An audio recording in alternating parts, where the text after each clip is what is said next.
नमस्कार, भारत अपडेट देख रहे हैं आप। मैं हूं आपके साथ सपना दीपक मदेशा। बुलेटिन का आगाज करेंगे बड़ी खबर के साथ और इस वक्त की बड़ी खबर, जहां फ्रांस के एवियन में G7 शिखर सम्मेलन का आयोजन। G7 के मंच पर पीएम मोदी राष्ट्रपति ट्रंप की मुलाकात। 16 महीने बाद दोनों नेताओं की मुलाकात। G7 समिट के दौरान ट्रंप ने पीएम मोदी से हाथ मिलाया। आज ट्रेड डील पर चर्चा संभव। ये बड़ी जानकारी आप तक पहुंचा रहे हैं। फ्रांस के एवियन में G7 शिखर सम्मेलन का आयोजन है, जहां G7 के मंच पर पीएम मोदी राष्ट्रपति ट्रंप की मुलाकात हुई। ट्रंप ने पीएम मोदी से हाथ मिलाया और आज ट्रेड डील पर चर्चा संभव मानी जा रही है। तो ये बड़ी जानकारी आप तक सीधे पहुंचा रहे हैं, जहां G7 समिट के दौरान ट्रंप ने पीएम मोदी से हाथ मिलाया।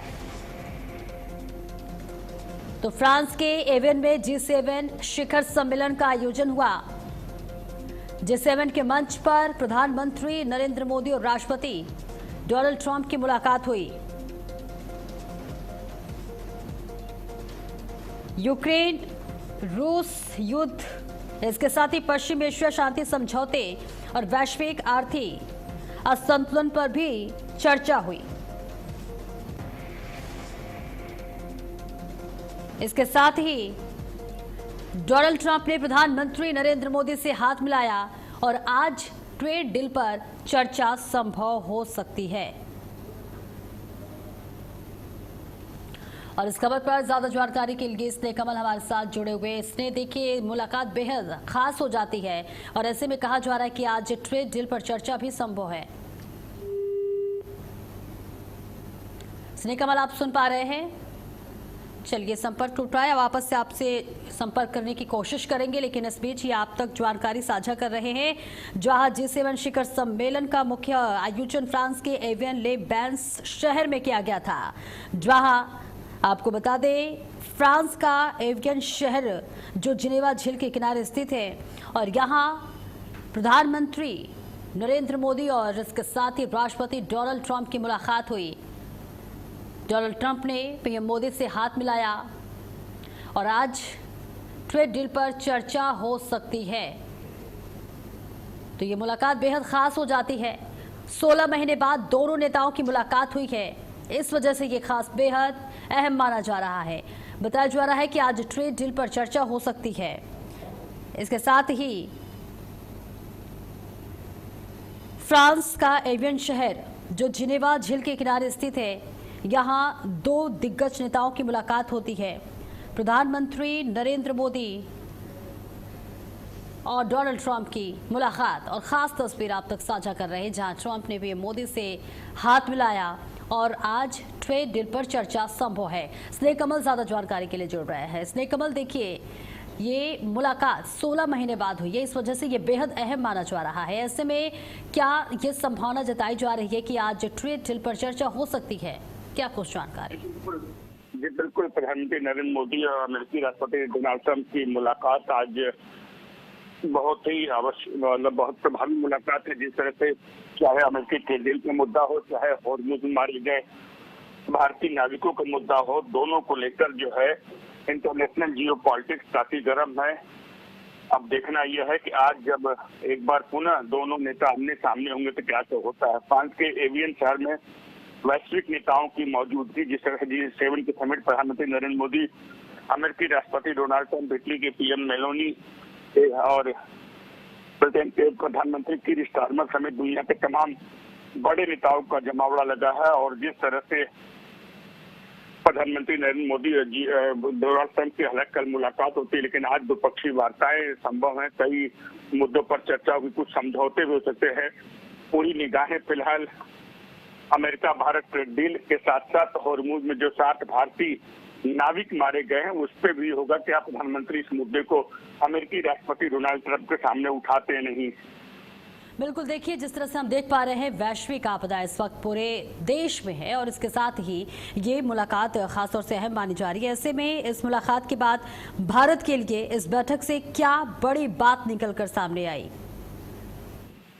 जिस बैठक की मैंने बात की, इस बैठक में जो है सबसे बड़ा मुद्दा जो है अमेरिकी राष्ट्रपति डोनाल्ड ट्रंप के बीच जो है वो अमेरिका भारत ट्रेड डील पर जो अंतिम बातचीत होनी है तो उस पे होगा। उसके अलावा जिस तरह से मैंने कहा, एक मुद्दा जो है सबसे ज्यादा है वो तीन भारतीय नाविक जो है स्टेट ऑफ हॉर्मुज़ मरे थे, उसमें जो उस पे जो है पीएम को दो टूक संदेश देना होगा अमेरिकी राष्ट्रपति डोनाल्ड ट्रंप को कि जिस तरह से भारतीय नागरिक जो की हत्या अमेरिकी सेना ने की है उससे कहीं न कहीं भारत में गुस्सा है, एक रोष है और भारत को अपने गुस्से और अपने रोष को अमेरिकी राष्ट्रपति के सामने प्रकट भी करना होगा।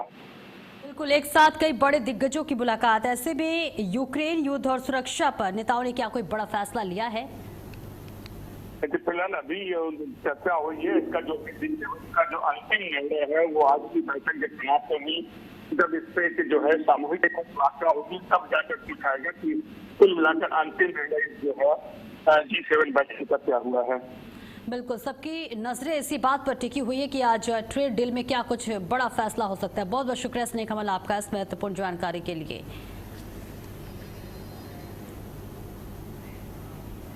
और वही डिप्टी सीएम ब्रजेश पाठक का देवरिया दौरा आज है, जहां मुस्कान हॉस्पिटल का उद्घाटन करेंगे डिप्टी सीएम। मेडिकल कॉलेज में योग कक्ष का उद्घाटन, वृक्षारोपण कार्यक्रम में भी शामिल होंगे उत्तर प्रदेश के उप मुख्यमंत्री। इसके साथ ही विकास भवन में प्रदर्शनी का उद्घाटन और संवाद करेंगे। ये बड़ी जानकारी आप तक पहुंचा रहे हैं। वृक्षारोपण कार्यक्रम में भी शामिल हो सकते हैं। इसके साथ ही विकास भवन में प्रदर्शनी का उद्घाटन करेंगे डिप्टी सीएम। बड़ी जानकारी, डिप्टी सीएम ब्रजेश पाठक का आज देवरिया दौरा है, जहां मुस्कान हॉस्पिटल का उद्घाटन करेंगे। मेडिकल कॉलेज में योग कक्ष का भी उद्घाटन करेंगे। महत्वपूर्ण जानकारी आप तक साझा कर रही हैं, जहां उत्तर प्रदेश के उप मुख्यमंत्री ब्रजेश पाठक ने देवरिया में और आज उनका ये दौरा बेहद महत्वपूर्ण बताया जा रहा है। मुस्कान हॉस्पिटल का उद्घाटन करेंगे डिप्टी सीएम।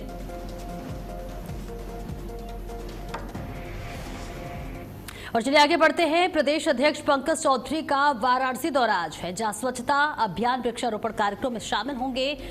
महमूरगंज में प्रबुद्ध जनों से संवाद करेंगे। सिगरा में प्रगति पथ यात्रा में भी भाग लेंगे। इसके साथ विकसित भारत संकल्प प्रदर्शनी का उद्घाटन करेंगे। विकसित भारत संकल्प सम्मेलन को संबोधित भी करेंगे।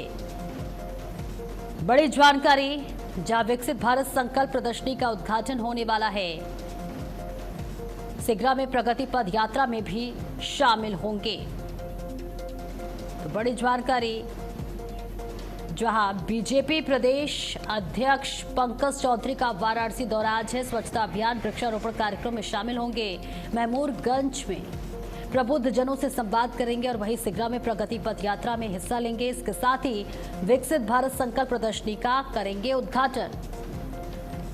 विकसित भारत संकल्प सम्मेलन को संबोधित करेंगे पंकज चौधरी। तो इस बीच केंद्रीय वित्त राज्य मंत्री एवं प्रदेश भाजपा अध्यक्ष पंकज चौधरी का ये दौरा बेहद महत्वपूर्ण बताया जा रहा है, जहां आज प्रबुद्ध जनों से संवाद के अलावा विविध कार्यक्रमों में भी भाग लेंगे और इनमें स्वच्छता और पौधारोपण प्रमुख होंगे। प्रदेश भाजपा अध्यक्ष कल यानी मंगलवार रात 8:30 बजे लाल बहादुर शास्त्री अंतर्राष्ट्रीय एयरपोर्ट पर पहुंचे। इस दौरान पार्टी नेताओं और जनप्रतिनिधियों ने उनका स्वागत किया। और प्रवीण चौबे इस खबर पर ज्यादा जानकारी के लिए जुड़ रहे हैं। प्रवीण, देखिए आज प्रदेश अध्यक्ष का ये दौरा बेहद महत्वपूर्ण बताया जा रहा है, प्रबुद्ध जनों से संवाद करेंगे। इसके अलावा क्या और भी कार्यक्रम है जहां प्रदेश अध्यक्ष की मौजूदगी होगी? जी, प्रदेश अध्यक्ष का अगर देखा जाए तो आज कई कार्यक्रम है।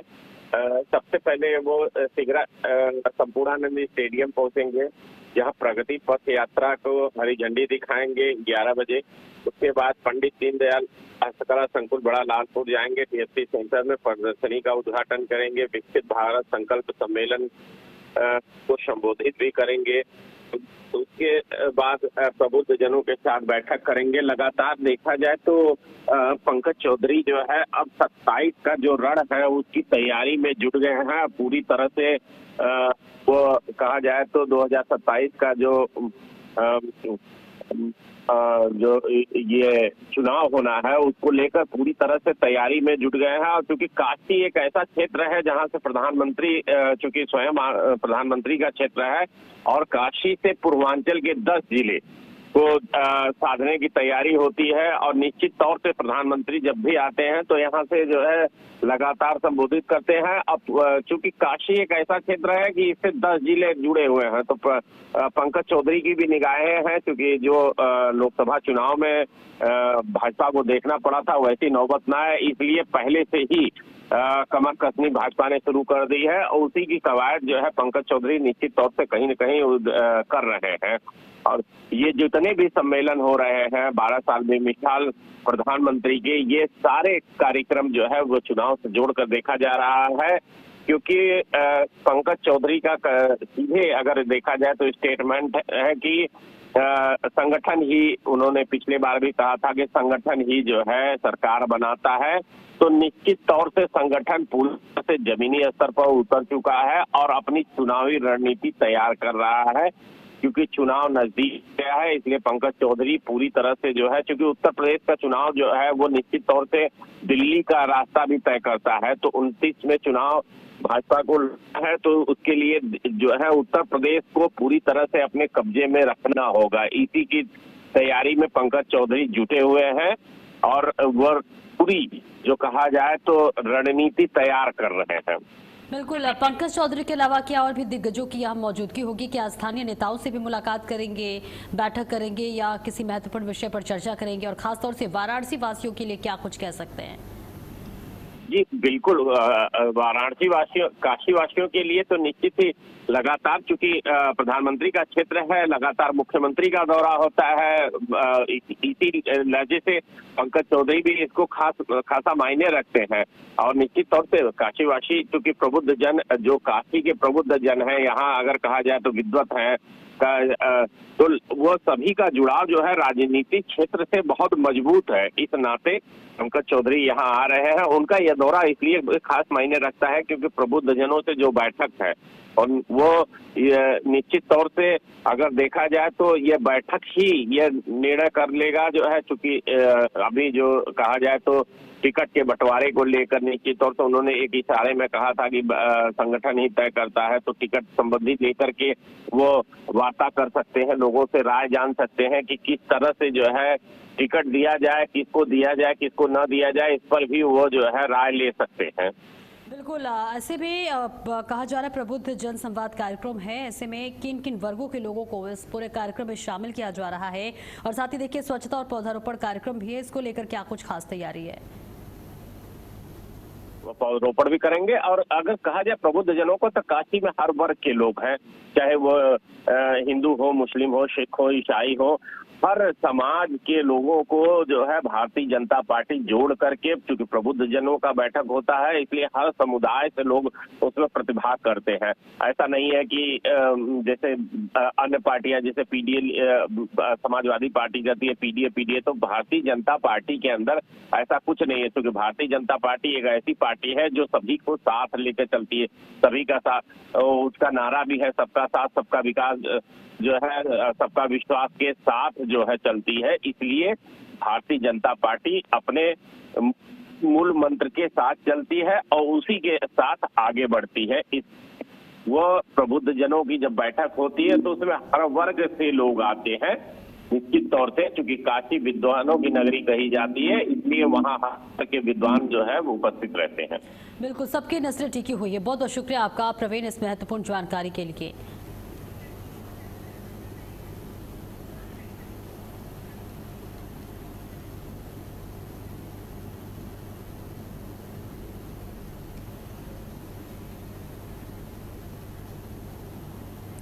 और इस बीच लखनऊ से बड़ी खबर आप तक पहुंचा दे। सपा की बड़ी बैठक आज है। सपा कार्यालय में होगी बड़ी बैठक। ब्राह्मण समाज के नेताओं की ये बड़ी बैठक होगी। विधायक, पूर्व एमएलए, सांसद, पूर्व सांसद मौजूद रहेंगे।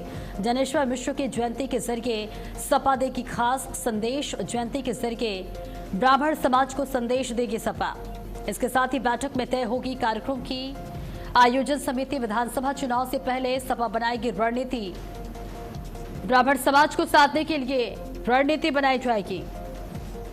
बेहद महत्वपूर्ण जानकारी, जहां लखनऊ में समाजवादी पार्टी की एक बहुत बड़ी बैठक आयोजित हो जा रही है। ऐसे में 2027 विधानसभा चुनाव को ध्यान में रखते हुए इस बैठक में सपा के वर्तमान और पूर्व ब्राह्मण विधायक, सांसद और अन्य प्रमुख नेता मौजूद रहेंगे। और इस बैठक का मुख्य उद्देश्य ब्राह्मण समाज को पार्टी से जोड़ने और जनेश्वर मिश्र की जयंती के माध्यम से एक बहुत बड़ा राजनीतिक संदेश देने की रणनीति तैयार करना है। और वही पार्टी के वर्तमान और पूर्व सांसद, पूर्व विधायक और ब्राह्मण समाज के वरिष्ठ नेता लखनऊ में सपा कार्यालय में जुटेंगे।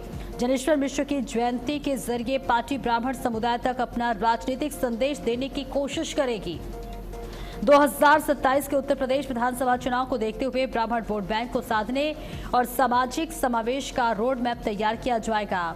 इसके साथ ही भाजपा नेताओं ने इस बैठक पर कटाक्ष करते हुए इसे चुनावी दिखावा बताया है। लेकिन इस बीच ये तस्वीर आप तक साझा कर रहे हैं, जहां लखनऊ में समाजवादी पार्टी की एक बहुत बड़ी बैठक आयोजित होने जा रही है। 2027 के विधानसभा चुनाव को ध्यान में रखते हुए ये बैठक बेहद महत्वपूर्ण बताई जा रही है। बैठक में सपा के वर्तमान और पूर्व ब्राह्मण विधायक, सांसद और अन्य प्रमुख नेता मौजूद रहेंगे। और इस बैठक का मुख्य उद्देश्य ये है कि ब्राह्मण समाज को पार्टी से जोड़ना और साथ ही जनेश्वर मिश्र की जयंती के माध्यम से एक बहुत बड़ा राजनीतिक संदेश देने की रणनीति तैयार करना। ऐसे में पार्टी के वर्तमान और पूर्व सांसद, पूर्व विधायक और ब्राह्मण समाज के वरिष्ठ नेता लखनऊ में सपा कार्यालय में जुटेंगे। जनेश्वर मिश्र की जयंती के जरिए पार्टी ब्राह्मण समुदाय तक अपना राजनीतिक संदेश पहुंचाएंगे। और इस खबर पर ज्यादा जानकारी के लिए रमन मिश्रा हमारे साथ जुड़ रहे हैं। रमन, देखिए, आज ब्राह्मण समाज के नेताओं की बड़ी बैठक होने वाली है। समाजवादी पार्टी के मुखिया अखिलेश यादव की भी मौजूदगी होगी। क्या संदेश देना चाहते हैं इस बैठक के जरिए? बिल्कुल, आपको बता दें कि 2027 का जो चुनाव होने वाला है उत्तर प्रदेश का, उसको लेकर रणनीति बनाना शुरू हो गया और सभी दल अपना अपना गुणा गणित बैठा रहे हैं। ऐसे में 2017 से लगातार समय समय पर एक इल्जाम लगता है कि ब्राह्मण जो है वो भाजपा से नाराज है, सरकार से नाराज है। और ऐसे में ब्राह्मणों को अपनी तरफ लामबंद करने के लिए अखिलेश यादव समय समय पर ऐसे बयान, ऐसी चीजें करते रहते हैं। लेकिन इस बार अखिलेश यादव बड़ी प्लानिंग कर रहे हैं और उस प्लानिंग को करने के लिए एक कार्यक्रम वो करेंगे 5 अगस्त को, जो कि जनेश्वर मिश्रा की जयंती है। बड़े समाजवादी पार्टी नेता थे जनेश्वर मिश्रा। उस कार्यक्रम के जरिए वो संदेश देना चाहते हैं और कार्यक्रम को लेकर आज तैयारियों को लेकर बैठक है। इसमें जो समाजवादी पार्टी के जो सांसद हैं सनातन पांडे, उनकी अगुवाई में जितने भी ब्राह्मण उनके जनप्रतिनिधि और पूर्व जनप्रतिनिधि, मौजूदा सांसद, मौजूदा विधायक, पूर्व सांसद, पूर्व विधायक और तमाम ऐसे दिग्गज नेता जो अपने अपने विधानसभा, अपने अपने लोकसभा में मजबूत हैं, आज सब इकट्ठा होंगे और अखिलेश यादव उनसे राय मशुरा करेंगे किस तरीके से कार्यक्रम किया जाए जिसका संदेश ब्राह्मण समाज में जाए। आपको बता दें कि जब भी बात होती है कि अखिलेश सपा सरकार ने ब्राह्मणों के लिए क्या किया, तो उसमें एक बड़ा नाम आता है कि जनेश्वर मिश्रा पार्क बनवा दिया। ऐसे में इस बार और समाजवादी पार्टी में कौन रहा, तो जनेश्वर मिश्रा रहे। ऐसे में इस बार जनेश्वर मिश्रा को मेन पॉइंट पर रखकर अखिलेश यादव पॉलिटिक्स करना चाहते हैं। फिर 2022 में भी भगवान परशुराम के नाम पर ब्राह्मणों को लामबंद करने का प्रयास अखिलेश यादव ने किया था, हाथ में फरसा भी उठाया था, लेकिन बहुत सफल नहीं हो पाए थे। लेकिन इस बार क्योंकि वो समाजवादी ब्राह्मण नेता पर ही दांव खेलने जा रहे हैं और अब देखना होगा कि कैसी तैयारियों को लेकर क्या चर्चा होती है। है, कहाँ पर कार्यक्रम होगा, कैसे कार्यक्रम होगा, ये आज डिसाइड होगा।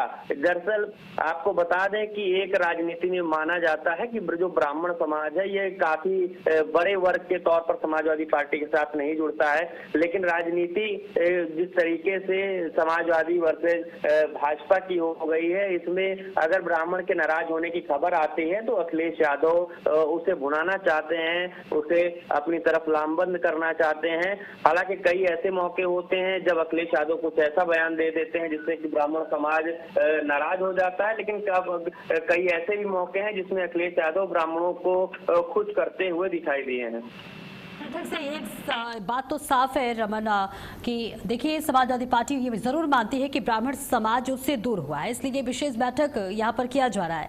लेकिन सवाल क्या ये है रमन कि भाजपा लंबे समय से ब्राह्मण समाज के समर्थन का दावा करती रही है, ऐसे में सपा उन्हें अपनी ओर कैसे आकर्षित करेगी? अभी यही कारण है कि जो उनके नेता हैं, जो ब्राह्मण समाज से जुड़े हुए समाजवादी पार्टी के नेता हैं, उनके जरिए वो ब्राह्मण समाज में संदेश देना चाहते हैं कि जो समाजवादी पार्टी है ब्राह्मणों की हितैषी है, और अगर समाजवादी पार्टी सरकार बनती है तो ब्राह्मणों को उसका लाभ मिलेगा। न सिर्फ उसके विधायक सांसद मंत्री बनेंगे बल्कि योजनाओं को का भी स्पेशल लाभ होगा, उनके जो महापुरुष होंगे उनका सम्मान होगा।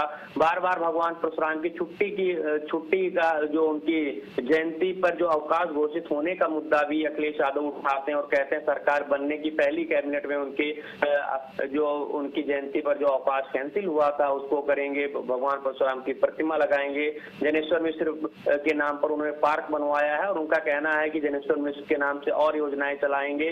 इस तरीके से ब्राह्मणों को लामबंद करना चाहते हैं। उन्होंने ब्राह्मण समाज के नेताओं को भी ये कहा हुआ है कि जिस तरीके से आप समाज में जाइए और ये उनको विश्वास दिलाइए कि अखिलेश यादव जो है ब्राह्मण विरोधी नहीं है। हालांकि वो पीडीए की पॉलिटिक्स करते हैं, ऐसे में कई बार उनके बयान ऐसे आ जाते हैं जो नुकसान करते हैं, जिससे ब्राह्मण समाज नाराज हो जाता है। लेकिन अब कुछ दिनों से, इससे पहले अखिलेश यादव ने एक बयान दिया था, कुछ भी करेंगे तो पंडित जी से पूछ के करेंगे, बाहर निकलेंगे तो पंडित जी से पूछ के निकलेंगे। वो भी बयान उनका काफी चर्चा में था। हालांकि ब्राह्मण समाज कितना ज्यादा अखिलेश यादव के साथ जुड़ता है या फिर अखिलेश यादव की इस जो प्लानिंग है, इस प्लानिंग को एक बहकावा मानता है, ये देखने वाली बात होगी। फिलहाल तैयारी उन पर आज चर्चा होनी है और तैयारी कैसे होगी, तैयारी में बिल्कुल सपा का जो फॉर्मूला है पीडीए का, जिसमें पिछड़ा, दलित और अल्पसंख्यक आता, अब जरूर ये कहा जा रहा है कि अब उसमें ब्राह्मण समाज को भी प्रमुखता मिलेगी। बहुत बहुत शुक्रिया आपका रमन इस महत्वपूर्ण जानकारी के लिए। और महाराष्ट्र में ऑपरेशन टाइगर को लेकर सियासी हलचल तेज हो गई है। शिवसेना में टूट की अटकलें तेज हो गई हैं। डिप्टी सीएम एकनाथ शिंदे दिल्ली पहुंचे हैं। श्रीकांत शिंदे का भी दिल्ली दौरा है। ऑपरेशन टाइगर से जोड़कर देखे जा रहे हैं ये दौरे। ऐसे में शिवसेना में अंदरूनी हलचल के संकेत मिल रहे हैं। बड़ी जानकारी, जहां महाराष्ट्र की राजनीति में नया मोड़ इस वक्त आता हुआ नजर आ रहा है। दिल्ली दौरे को लेकर सस्पेंस लगातार बरकरार है। महाराष्ट्र में शिवसेना में इस संभावित टूट को ऑपरेशन टाइगर की संख्या जरूर यहां दी जा रही है। और इस बीच शिवसेना चीफ और महाराष्ट्र के डिप्टी सीएम एकनाथ शिंदे दिल्ली पहुंच गए हैं और वहीं उनके बेटे और शिवसेना संसदीय दल के नेता श्रीकांत शिंदे के आज दिल्ली पहुंचने की संभावना है।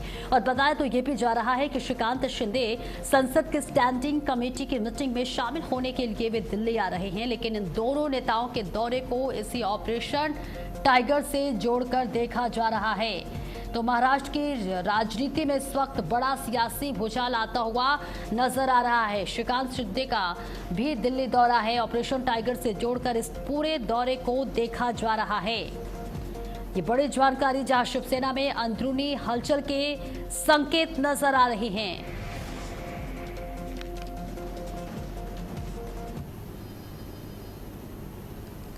और आगे बढ़ेंगे। महाराष्ट्र की राजनीति में बड़ा सियासी भूचाल आया, जहां शिवसेना यूनिटी में हलचल तेज है। उद्धव गुट के कई सांसदों के अलग होने की अटकलें तेज हो गई हैं। पार्टी नेताओं का अपने सांसदों से संपर्क टूटने की खबर सामने आ रही है। कई सांसदों के मोबाइल फोन बंद हो चुके हैं। उद्धव ठाकरे खुद सांसदों को मनाने में जुटे हुए हैं। तो शिवसेना में इस वक्त बड़ी टूट होती हुई नजर आ रही है। पार्टी नेताओं का अपने सांसदों से संपर्क टूटने की खबर सामने आ रही है। कई सांसदों ने अब फोन उठाना बंद कर दिया है, मोबाइल फोन बंद बता रहे हैं। उद्धव ठाकरे खुद सांसदों को मनाने में जुटे हुए हैं। तो महाराष्ट्र की राजनीति में इस वक्त सियासी भूचाल आता हुआ नजर आ रहा है। शिवसेना यूनिटी में इस वक्त हलचल तेज होती हुई नजर आ रही है। इसके साथ ही उद्धव गुट के कई सांसदों के अलग होने की अटकलें इस वक्त नजर आ रही हैं। पार्टी नेताओं का अपने सांसदों से संपर्क टूटने की खबर सामने आ रही है, जहां बताया जा रहा है कि कई सांसदों के मोबाइल फोन बंद हो गए हैं। इसके साथ ही नेताओं से संपर्क साधने की कोशिश की जा रही है, लेकिन सांसद फोन नहीं उठा रहे हैं। तो महाराष्ट्र के सियासत में इस वक्त बड़ा भूचाल आता हुआ नजर आ रहा है।